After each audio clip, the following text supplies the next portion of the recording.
Questão 28, eletricidade.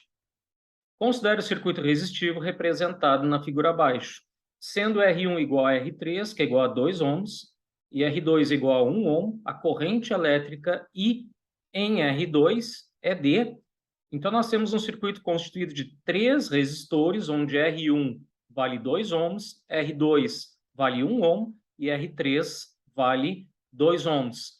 A corrente que passa pela fonte de 24 volts é a corrente total ou corrente da associação. Essa corrente total passa pelo resistor R1 e se subdivide nos resistores R2 e R3, correntes que nós podemos chamar de I2 e I3. Então, esse trecho do circuito em paralelo é a parte dos resistores R2 e R3.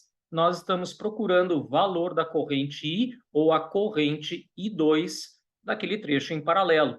Para isso, nós vamos primeiro simplificar esses dois resistores em paralelo por um único, que é o que substitui a resistência do circuito em paralelo. O RP, pelo produto pela soma das resistências, é 1 vezes 2, R2 vezes R3, sobre 1 mais 2, ou seja, R2 mais R3. Temos aqui uma resistência do circuito em paralelo de 2 terços de ohm. Então, nós vamos agora pegar a resistência total do circuito. Notem que esse resistor RP está em série com o resistor R1, e agora nós temos um circuito onde a resistência equivalente vale R1 mais RP, ou seja, 2 mais 2 terços, que é igual a 8 terços de ohm. Com esse resultado, agora nós podemos calcular a corrente total da associação. A corrente total é simplesmente a divisão entre a voltagem total pela resistência equivalente, ou seja, 24 volts sobre 8 terços de ohm, o que nos dá o valor de 9 amperes. Portanto, a corrente que sai da fonte ou que passa pelo resistor R1 é de 9 amperes, a corrente total.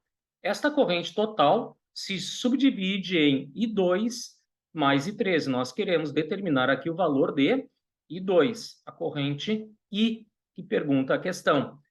É importante se dar conta que, como a resistência R2 é metade da resistência R3, e no circuito em paralelo a corrente se subdivide na proporção inversa do valor de cada resistência, nós temos que, para uma resistência metade, R2 metade de R3, a corrente I2 deve ser o dobro de I3.